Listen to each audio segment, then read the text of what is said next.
आप सभी को मेरा राधे राधे और नमस्कार है। आज हम बात करेंगे बीए प्रथम वर्ष प्रथम सेमेस्टर की हिंदी साहित्य का इतिहास से कुछ महत्वपूर्ण प्रश्न उत्तर, जिसमें से हम एक प्रश्न पर चर्चा भी करेंगे। तो आज का टाइटल या विचार है क्षमता से अधिक। तो ये तो मेरे नोट्स थे, ये है सिलेबस आपका, ठीक है। इस सिलेबस में सिर्फ और सिर्फ महत्वपूर्ण प्रश्नों में से आता है कि आदिकाल की प्रमुख प्रवृत्तियाँ, ठीक है। हम सिलेबस से बता रहे हैं आपको भी। इसके बाद में हम इस पे महत्वपूर्ण प्रश्नों पे चर्चा करेंगे कि मैंने प्लान क्या बनाया था।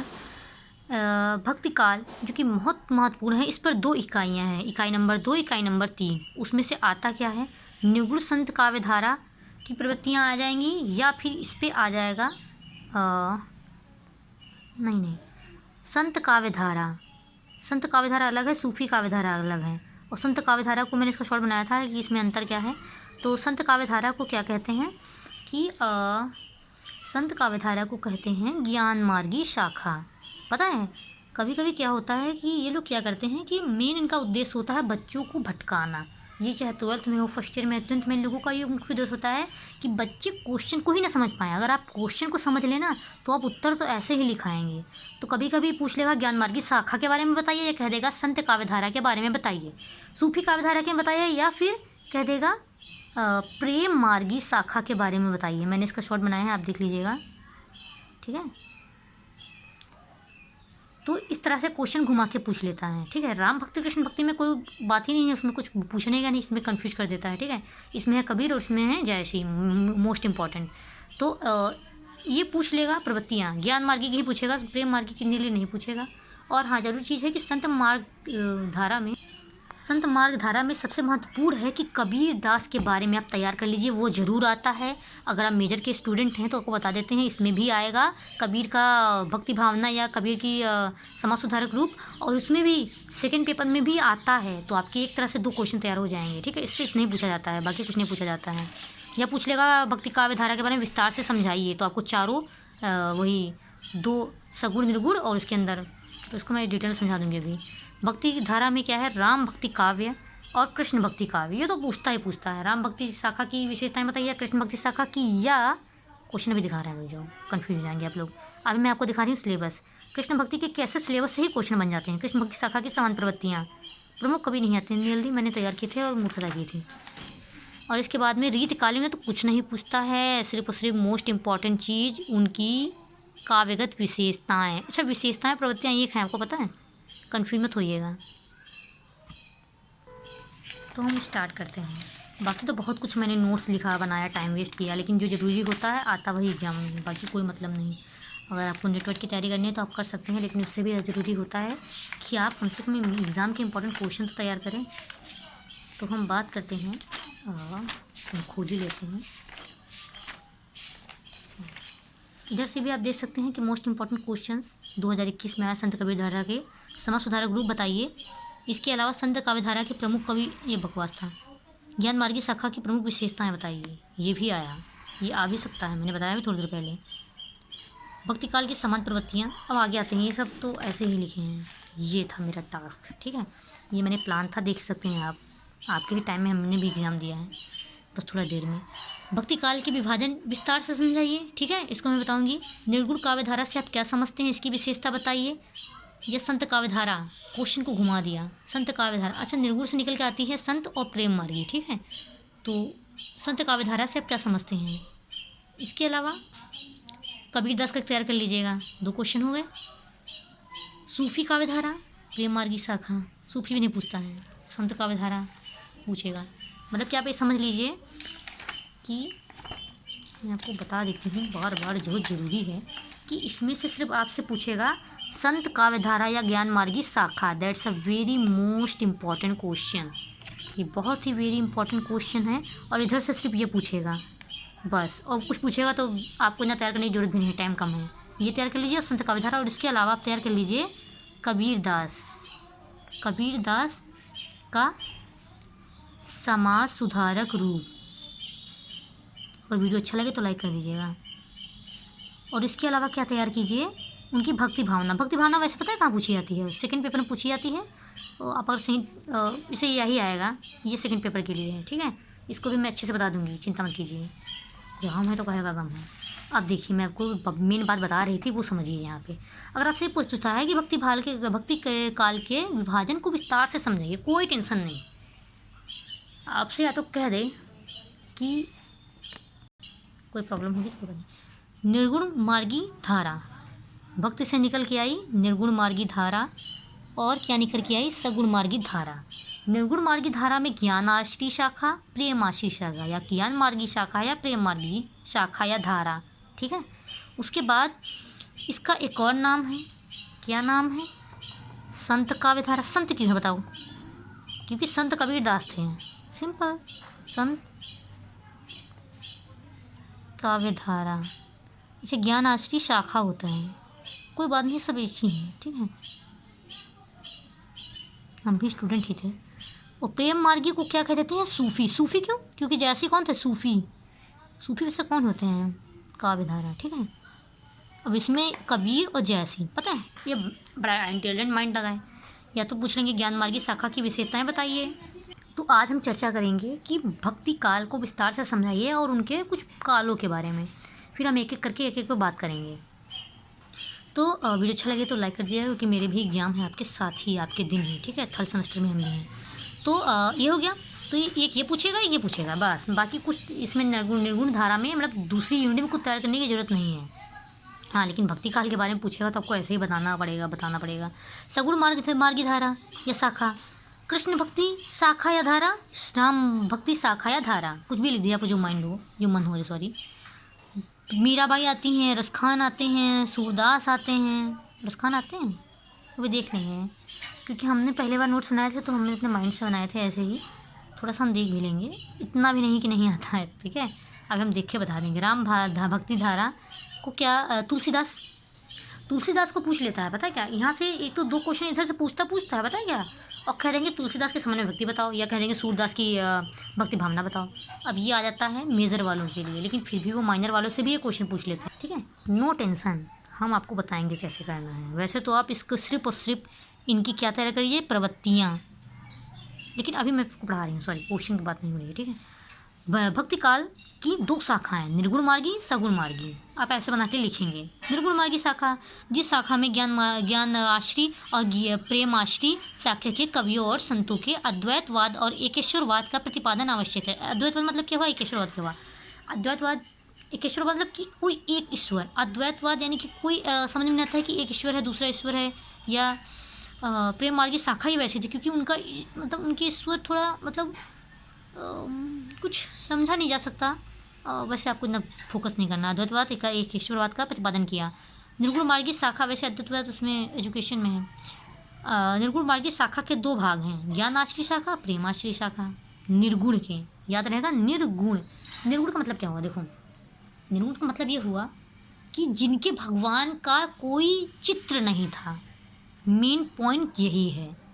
संत कबीरदास क्या किसी एक भगवान को मानते थे? नहीं। उन्होंने ये भी मंदिर पे और उल्टा सीधा कहा तो मस्जिद में भी कहा। उन्होंने कहा पाथर पूजे हरि मिले, मैं पूजू पहाड़, याते तो चाकी भली, पीस खाए संसार। उसी तरह प्रेम मार्गी शाखा पे भी जो उन्होंने रचनाएं की सूफी काव्यधारियों ने, उन्होंने प्रेम पर की कि प्रेम ऐसा होता है।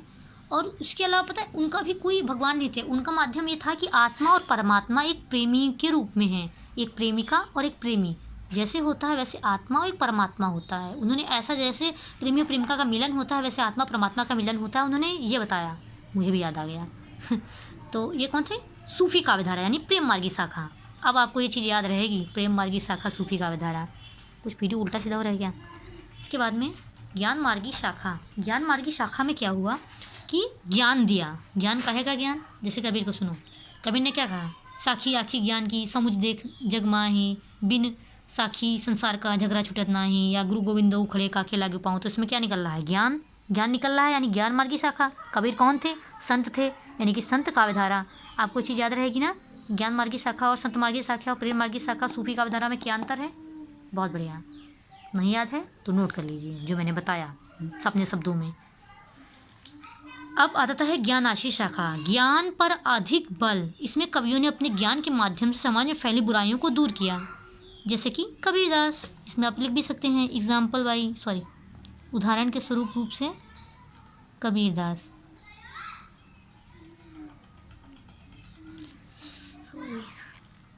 ठीक है। इसके प्रमुख कवि कौन हुए? कबीर नीचे लिखा था, रैदास, गुरु नानक, दादू दयाल, सुंदरदास। अच्छा, रैदास भी थे ना। तो कबीर, अब आज इसी पे हम चर्चा करेंगे। ठीक है। कबीरदास, रामानंद के शिष्य, वाणी का संग्रह बीजक, बीजक के 3 भाग हुए, साकी, शबद, रामायणी, जिनमें इनकी रचनाएं लिखी गई और ये समाज सुधारक कवि थे। तो अब हम आते हैं प्रेमाश्री शाखा पे, जिसे कहते हैं सूफी काव्यधारा। प्रेम कौन सा? आत्मा परमात्मा का प्रेम। इन्होंने एक प्रेमी और प्रेमिका के मिलन का प्रेम बताया।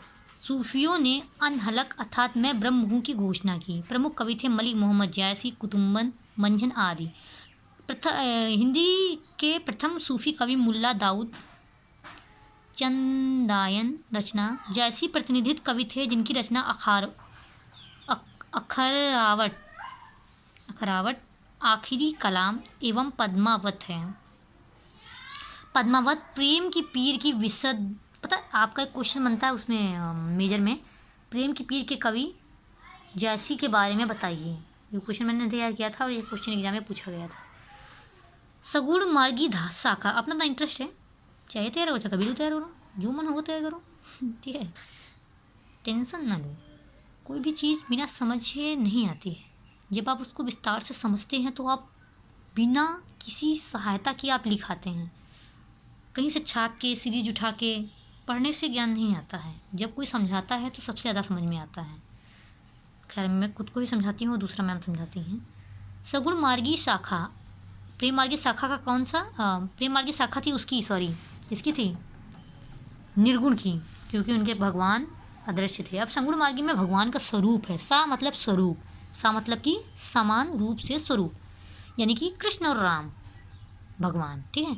सगुण धारा के अंतर्गत ईश्वर के साकार रूप की उपासना पर विशेष विश्वास किया जाता था। इसके मानने वाले अवतारवादी, अवतार भाई श्री कृष्ण राम ने क्या किया था? अवतार ही तो लिया था। विष्णु को नहीं माना जा रहा है, श्री कृष्ण और राम को अवतारवादी सगुणोपासकों का मत था कि ईश्वर लीलाएं करते हैं। उनका मानना था ईश्वर लीलाएं करते हैं, मतलब भगवान लीलाएं करते हैं। लीला से तुमको बस यही याद आएगा, श्री कृष्ण की लीलाएं, है ना।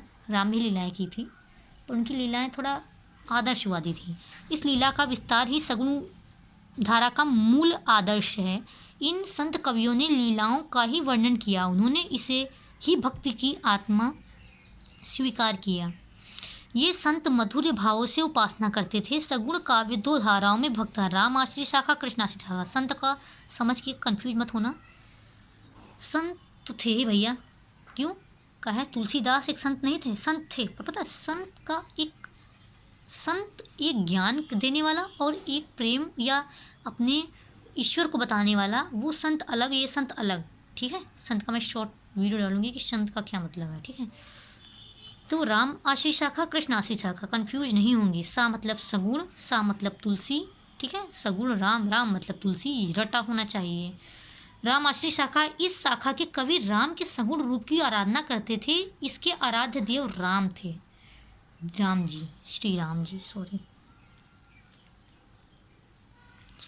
जन साधारण का ध्यान सगुण भक्ति की ओर आकर्षित हुआ। पता है क्या? जब मुगलों का आक्रमण हुआ तो पता है क्या, कोई भी जो थे वो ईसाई, तो वो लोग क्या करना चाह रहे थे कि वो ध्यान के माध्यम से लोगों को अपनी तरफ आकर्षित करना चाह रहे थे। तब इन सारे कवियों ने अपना अपना मत देकर, अपने अपने रचनाएं लिखकर लोगों को जो है अपने धर्म के प्रति आस्था और आकर्षित करने का प्रयत्न किया। ठीक है। पता नहीं कहाँ से आया, फिलहाल मैं अपने तरफ से बता रही हूँ, उसको लिखना नहीं है आपको एग्जाम में। बुक उठा के देख लीजिएगा, इसलिए बुक उठा के देखना जरूरी होता है। इस शाखा के कवि राम के सगुण, ठीक है, इतना हो गया। स्वामी रामानंद ने मर्यादा पुरुषोत्तम भगवान राम की भक्ति का अधिकार सभी को प्रदान किया। यानी कि कुछ होता नहीं था कि कुछ धर्मों में जातियों को नहीं दिया जाता था, कुछ में दिया जाता था। तो रामानंद ने ऐसा मना किया कि ये सभी के लिए है, कोई एक व्यक्ति विशेष के लिए नहीं है। तो प्रमुख कवि हुए तुलसीदास, नाभादास, प्राणचंद्र चौहान, हृदयराम। अगर आपको कवि नहीं याद हो तो कोई बात नहीं, तुलसीदास एक कवि याद रहे वो बड़ी बात है। गोस्वामी तुलसीदास प्रतिनिधित्व कवि थे। रामचरितमानस। इसमें एक प्रश्नावली है, उसको हल करने से आपकी सारी समस्या दूर हो जाएंगी। कोशिश कीजिएगा रामचरितमानस अगर घर में रखी हो, 25 रुपये की आती है। उसमें प्रश्नावली है, उसमें थोड़ा पढ़ लीजिए कैसे हल की जाती है। और उसमें जो भी आपके मन में सवाल होगा, आप राम जी का ध्यान करके करेंगे तो उसका आंसर निकल आएगा कि असल में वो कार्य सही है कि नहीं सही है। आपको किसी से मिलने जाना है, वो कार्य सही है कि नहीं सही है, आपकी सहेली सही है कि नहीं सही है, करके देखिएगा, मजा आएगा। देखा, एक और बात बताइए, गीतावली, कवितावली, विनय पत्रिका, रामकृष्ण भक्ति शाखा। रामकृष्ण भक्ति शाखा की दार्शनिक पीठता वल्लभाचार्य द्वारा हुई। वल्लभाचार्य पता है कौन है? प्रवर्तित मार्ग पुष्टि मार्ग कहलाया। इनके जो मतलब इन्होंने जो किया वो मार्ग पुष्टि मार्ग कहलाया। सगुण भक्ति के आराध्य देवता में श्री कृष्ण का स्थान सर्वोपरि है। कृष्ण को आराध्य मानकर अन्य कवियों ने अपनी रचनाएं की। पुष्टि मार्ग में वल्लभाचार्य ने कि उनके शिष्य ने, इन्होंने 8 कवियों की एक मंडली बनाई थी, अष्टमार्गी धारा जिसे कहते हैं। इसके बारे में मैं बाद में बताऊंगी, पॉइंट्स नोट कर लिया करें कि ये बताना है आपको। खैर, आपको भी एग्ज़ाम देना है, आपको ना कि पीएचडी की तैयारी करनी है, सॉरी नेट की। तो प्रमुख कवि हुए सूरदास, मीराबाई, रसखान, नंददास, कृष्णदास, कुमुददास। लो, भगवान के नाम ही पे आ गया, कृष्णदास, सूरदास। सूरदास किसको नहीं पता होगा, मीराबाई किसको नहीं पता होगा, रसखान नहीं होंगे वैसे, देख लीजिए। नंददास लो, कृष्ण के पापा कौन, नंद, याद हो गया। कुम्भनदास सूर प्रतिनिधित कवि थे। इनकी रचनाएं सूर सागर अपने नाम पे, साहित्य लहरी, सूर सरावली की रचना की। वात्सल्य रस के सम्राट सूरदास माने जाते हैं। वात्सल्य रस की कृष्ण ने की इतने बचपन की बातें लिखी, उसको पढ़कर जो आनंद प्राप्त होता है, इसीलिए इनको वात्सल्य रस का सम्राट कहा गया। और बता दें कि इनके अलावा हमें नहीं लगता कि किसी ने वात्सल्य रस की रचनाएं इनकी जैसी लिखी। इन सूरदास के मतभेद है कि सूरदास अंधे भी माने जाते थे। मीराबाई, इन्होंने काव्य का निर्गुण सगुण दोनों रूप का प्रभाव रहा। ये भक्ति काल की एकमात्र कवित्री मानी जाती हैं। कवित्री मतलब कि गीत गाती थी, पर कवित्री कही जाएंगी। तो मीराबाई के बारे में मैंने एक क्वेश्चन डाला है, देख लीजिएगा, वो मित्र बच्चों के लिए ज़रूर आता है। इसके अलावा जो पॉइंट थोड़े बच्चे हैं मैं उसको जल्दी से जल्दी प्रोवाइड करा दूंगी। रचनाएं नरसी का मैरा, गीत गोविंद का टीका, राग गोविंद और राग सोहटा। आप इसको गूगल पे सर्च कर लीजिएगा कवित्री थी कि नहीं, क्योंकि लेकिन ये है कि रचनाएं इन्होंने की ऐसा माना जाता है। अब गाई किसी ने लिखी तो उसमें इनकी क्या गलती है, थी तो इन्हीं की ना है। आपने किसी से कुछ कहा, आपने अपनी कॉपी दी तो थी आपकी ही कॉपी ना, ठीक है, वैसे छोड़ो। तो ये आपका आज क्वेश्चन एक कंप्लीट हो गया। शायद ये आ जाए और आने के चांसेस भी ज़्यादा हैं। और इसके अलावा आप ये भी कर सकते हैं कि आपकी कुछ शाखाएं थोड़ा सा आप डिटेल में समझ गए हैं, ठीक है। स्क्रीनशॉट लेना चाहे ले सकते हैं।